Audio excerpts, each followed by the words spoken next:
Hi എല്ലാവർക്കും നമ്മുടെ മറ്റൊരു വീഡിയോയിലേക്ക് സ്വാഗതം. ഇന്ന് നമ്മൾ കാണുന്നത് നമ്മുടെയൊക്കെ വീട്ടിൽ ഒരു പച്ചക്കറിയെങ്കിലും ഇല്ലാതിരിക്കില്ല അല്ലേ?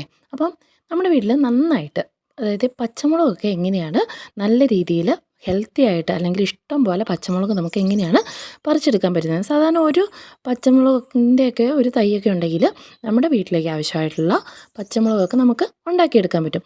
അതിനിപ്പോൾ നിങ്ങൾക്ക് വേണമെങ്കിൽ നമുക്ക് കടയിൽ നിന്നൊക്കെ വാങ്ങുന്ന നമ്മുടെ പച്ചമുളക് ഒരെണ്ണം എടുത്ത് നന്നായിട്ടൊന്ന് പഴുത്തതിന് ശേഷം നമുക്ക് അതിൻ്റെ അരി സാധാരണ ഒരു ചാണകപ്പൊടിയും കുറച്ച് മണ്ണും അതുപോലെ തന്നെ ചകിരിച്ചോറും കൂടിയുള്ള മിക്സിൻ്റെ അകത്ത് ഇട്ടതിന് ശേഷം അതിൻ്റെ ഉള്ളിൽ നമ്മൾ ഈ അരി ഒന്ന് പാകി ഒന്ന് ചെറുതായിട്ട് മുളപ്പിച്ചെടുത്തിട്ട് നമുക്ക് നട്ടിട്ടുണ്ടെങ്കിൽ ഇതേ കണക്കിന് നമുക്ക് നന്നായിട്ട് പച്ചമുളക് കിട്ടും കേട്ടോ. അപ്പം ഞാൻ സാധാരണ എന്താ ചെയ്തതെന്ന് വെച്ചാൽ, അല്ലെങ്കിൽ നമുക്ക് വേറെ എന്താ ചെയ്യേണ്ടതെന്ന് വെച്ചാൽ, ഇങ്ങനെ ഇതിൻ്റെയൊക്കെ തൈ മാർക്കറ്റിലൊക്കെ വാങ്ങാൻ കിട്ടും.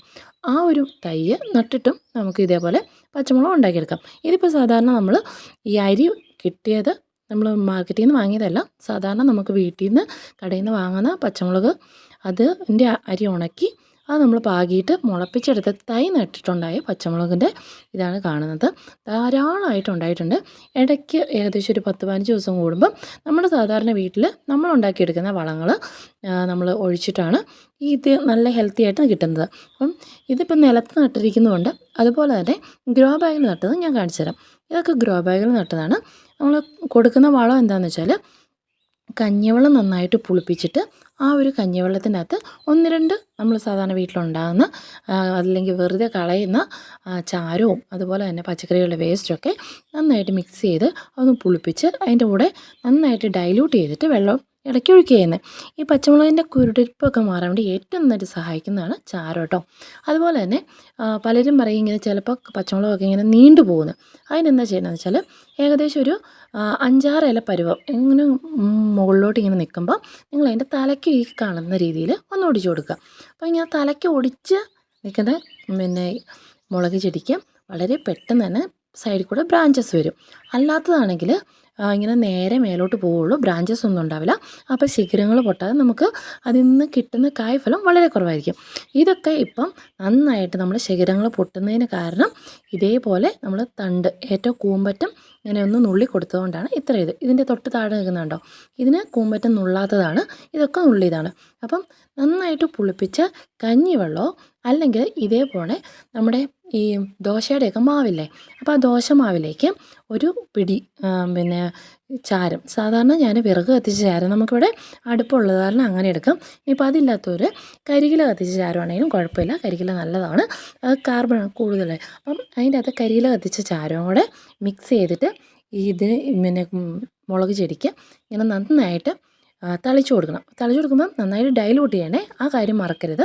ഡൈലൂട്ട് ചെയ്തിട്ട് ഇങ്ങനെ തളിച്ചു കൊടുക്കാം. നന്നായിട്ട് പൂക്കളുണ്ടാവാനും അതുപോലെ തന്നെ കായ്പിടുത്തം നന്നായിട്ടുണ്ടാവും കേട്ടോ. പെട്ടെന്ന് തന്നെ ഇതിൻ്റെ മുരടിപ്പും പോവും. ഒപ്പം നിങ്ങൾ ശ്രദ്ധിക്കേണ്ട മറ്റൊരു കാര്യം, ഇത് വെയിലത്ത് വെക്കണം ചെടി. അതുപോലെ തന്നെ നമ്മൾ ഈ വളങ്ങളൊക്കെ ഇല്ലേ, ഈ കഞ്ഞിവെള്ളമൊക്കെ പുളിപ്പിച്ചൊഴിക്കുന്നത് രാവിലെ ആണെങ്കിൽ വളരെ നല്ലതായിരിക്കും കേട്ടോ. ഇതൊക്കെ നമ്മൾ രാവിലെ ഒഴിച്ചതുകൊണ്ടാണ് ഇതിന് ഇത്ര ഹെൽത്തി ആയിട്ട് നിൽക്കുന്നത്. അപ്പം രാവിലെ നമ്മൾ വളങ്ങൾ കൊടുക്കുകയാണെങ്കിൽ ചെടിക്കും നല്ല ഉന്മേഷം ഉണ്ടാവും. അതുപോലെ തന്നെ അല്ലെങ്കിൽ പിന്നെ വൈകുന്നേരം കൊടുക്കുക. നമ്മൾ ഒരു 4 മണി 5 മണിയൊക്കെ ആകുമ്പം കൊടുത്തിട്ടുണ്ടെങ്കിലും വളരെ നല്ലതാണ്. നല്ല ഹെൽത്തി ആയിട്ട് പ്ലാന്റ് നിൽക്കുകയും ചെയ്യും. മാസത്തിൽ ഏകദേശം ഒരു 15 ദിവസം കൂടുമ്പോൾ ഒറ്റ പ്രാവശ്യം കൊടുത്താൽ മതി. ഏകദേശം ഈ ഒരു പരുവാകുമ്പം നമ്മൾ ഇതിൻ്റെ ചോടൊക്കെ ഒന്ന്, നിലത്താണെങ്കിൽ നിങ്ങൾ ചോട് ഇളക്കി അല്ലെങ്കിൽ മണ്ണ് കൂട്ടി കൊടുക്കുക.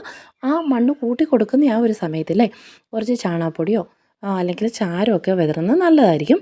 ഇനിയിപ്പം ഗ്രോ ബാഗിലൊക്കെ ആണെങ്കിൽ ഗ്രോ ബാഗിൽ ഈ മണ്ണൊന്ന് ചെറുതായിട്ടൊന്ന് ഇളക്കിയിട്ട് അതിൻ്റെ സൈഡിലെ മണ്ണൊന്ന് കുറച്ച് വകഞ്ഞ് മാറ്റിയതിന് ശേഷം നമ്മൾ ചാണകവെള്ളം കലക്കി ഒഴിക്കാം.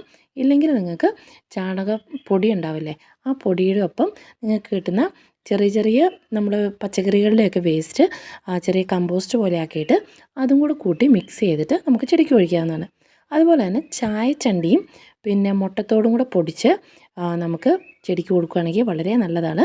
പെട്ടെന്ന് മുളകുണ്ടാകാനും അതുപോലെ തന്നെ പൂക്കൾ കൊഴിഞ്ഞു പോകാത്ത, ചിലർ പറയും പൂക്കളിങ്ങനെ ഉണ്ടാവുന്നുണ്ട് പക്ഷേ അത് കൊഴിഞ്ഞു പോകുന്നു. അപ്പോൾ അതിനൊക്കെ പ്രതിവിധിയാണ്. എല്ലാവരും വീഡിയോ ഇഷ്ടപ്പെട്ടിട്ടുണ്ടെങ്കിൽ ലൈക്ക് ചെയ്യുക, ഷെയർ ചെയ്യുക, അതുപോലെ തന്നെ സബ്സ്ക്രൈബ് ചെയ്യുക, കമൻറ്റുകൾ അറിയിക്കുക. Bye bye.